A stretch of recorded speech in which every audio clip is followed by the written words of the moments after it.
It's Leith here for AccessReel. We're at Supanova in Perth and we are talking to Tom Taylor, one of the guests here at the convention. Tom, thanks for talking to us. Thanks for having me. You're welcome. This is not your first Supernova, so No. how many Supernovas have you been to? I have no idea. Many. I think I've done all of them this year because I love doing home cons. Yeah. It's a bit less stress than heading over to San Diego every year. Well, it's a shorter flight. Yes, it is a shorter flight. Just barely to Perth. Yeah, though. it's not 14.5 hours with screaming babies. Yeah. No, I've done. I think I've done every one this year, and I love them. Having a good convention here in Perth? Absolutely. Yep. Yeah, I mean the Perth crowd's fantastic. They've, I'm sure you've seen the numbers of them out there, and the thing just stretches on for miles. Very and it's busy packed. Saturday. Absolutely packed. How was Sydney? Sydney was fantastic. I think they broke another record, as they seem to do every time. They opened the doors on the first day, and there was sort of a sea of humanity just floated in. And I think it was 28,500 people. So which is fantastic. It's a great outcome for, for Australia to have a convention presence, because America has their many conventions every year, so it's really good to get something going here in Australia. Yeah, and they're just building every year, and it doesn't seem to matter how many more join in. It's just still get those same numbers. It's great. Yeah. Okay, so Star Wars for Dark Horse. Yes.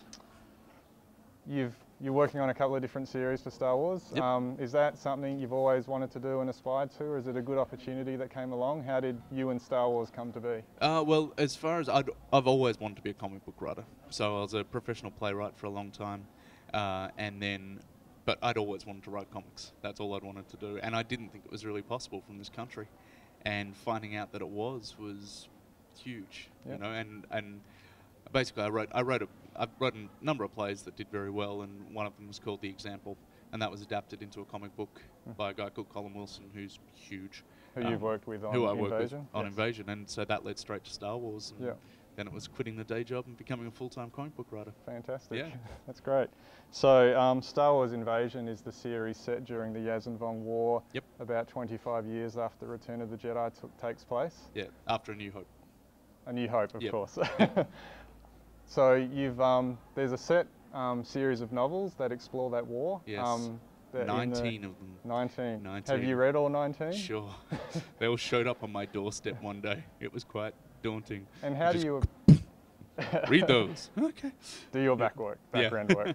How do you approach your story with such a well-explored and established war that's been put in place by the novels? And where do you think of your story wanting to fit in with an established story there? Well, my story, the thing about Star Wars is it's not just what you see on screen. There are, there's a billion planets, so there's X number of trillion life forms, and this was a massive war that encompassed the entire galaxy. So we simply created our own planet, created our own cast of characters, have them interact with Han and Leia and Luke and all of those, but we have our own people, and we get to see how they were affected by the war.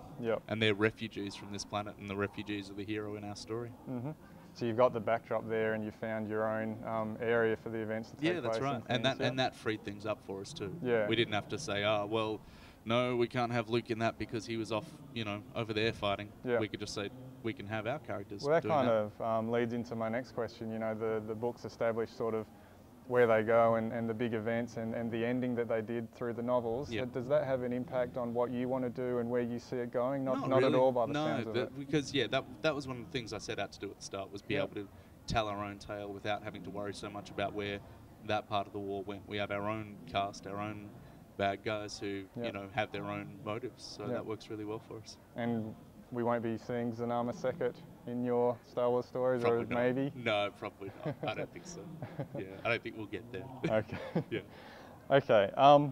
Now the Star Wars Blood Ties series you're also working on started out as a Jango and a Boba Fett story. Yes. It's now become a Boba Fett story, and it looks like it's going from a mini-series into more of an ongoing series. Yeah, well, it's... How did that come about? Yeah, well, it's mini-series by mini-series, and I pitched a few, and they didn't quite work, and then I just pitched Boba Fett is dead, and from there it's, that's what been was a the huge reaction series to for us. that? Were you, I want to kill Boba? It was I almost got no reaction from my editors. They were like, yeah, right. And that was it. Whereas, the press reaction, CNN contacted me to say, you're killing Boba Fett, we want to talk to you. And, the actual press for it's been huge. but my editors were like, sure. And there's one more issue to come?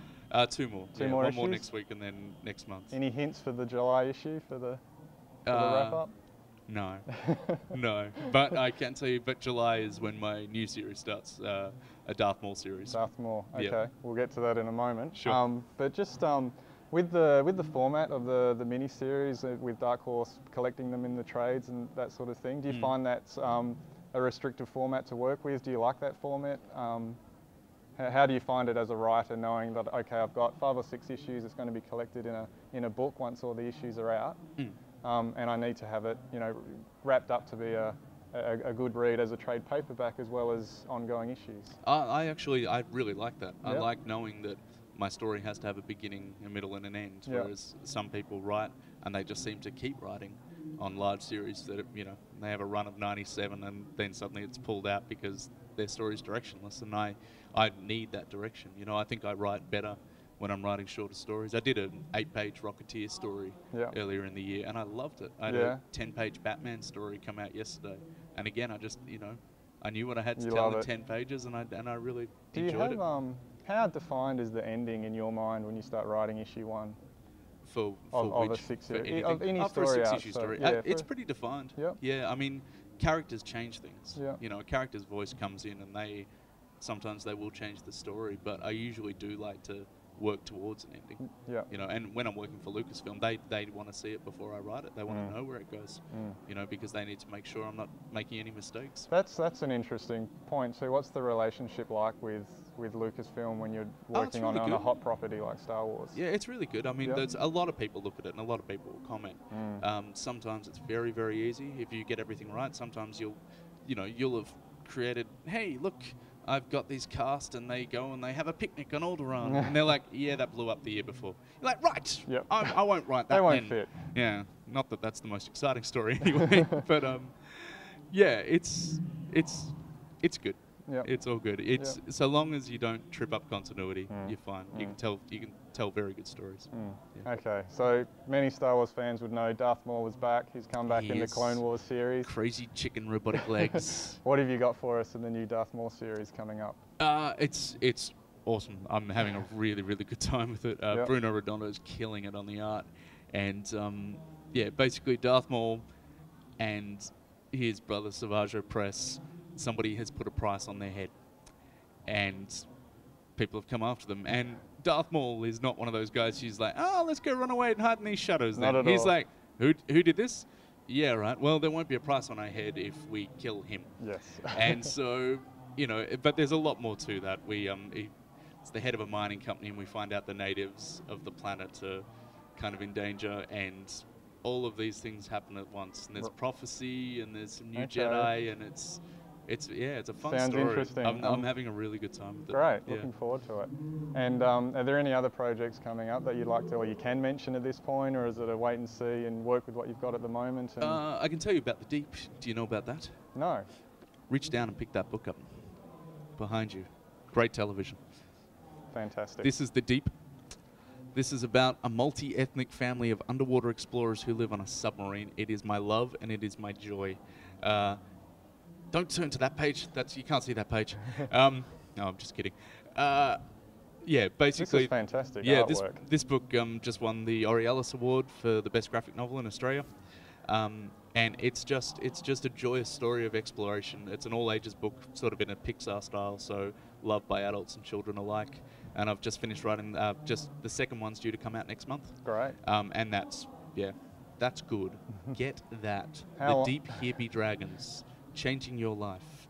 Fill your heart with rainbows. 6 rainbows. 6 rainbows. Any more rainbows than that and your heart explodes in colourful. 6 is the perfect number of rainbows? Death. Yeah. Okay. Well, arteries don't compensate for 7. I don't know why.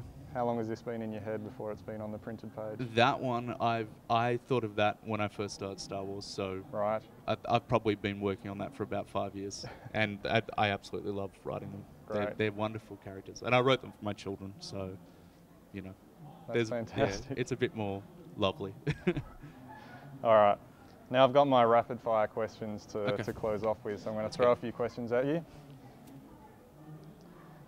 Favourite Star Wars movie? Empire. Favourite? It's rapid fire. Start again. Favourite Star Wars movie? Empire and New Hope and Return of the Jedi.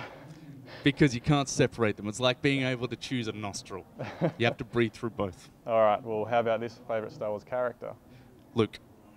Favourite movie based on a comic book? Ooh, good question. Superman. Number one. Which one? Richard Donner's Superman? Richard Donner. The original. So good. Good choice. Artist that you'd most like to work with that you haven't already? Ooh, interesting. Temple Smith, because he's a mate, and we've been trying to do stuff together for ages. Excellent. Yep. Any likelihood that'll happen soon? Yeah, it could. Maybe. Yeah, there's a few things that, we've tried for. We'll see. What's your dream comic series to write outside Star Wars, but we may have just seen it, being the Deep? Anything else? That is my continuing dream, Superman. Superman is the ultimate goal. I've gotten to write Batman, that was fantastic, but I'm a Superman guy. Great. Favourite current TV show? Ooh. I don't know. I can't narrow. No? Too many?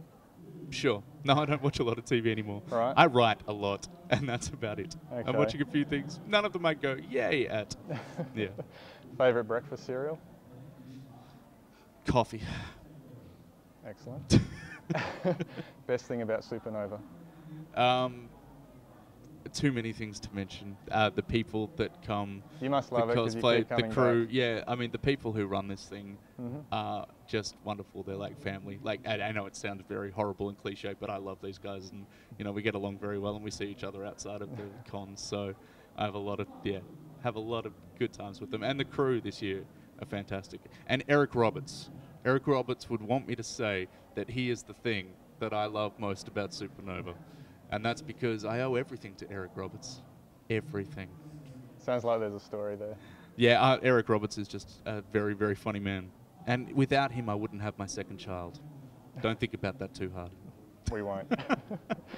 That is Tom Taylor. This is Supanova in Perth, 2012. Thanks for talking to us at AccessReel. Thank you. Great to have you. Cheers.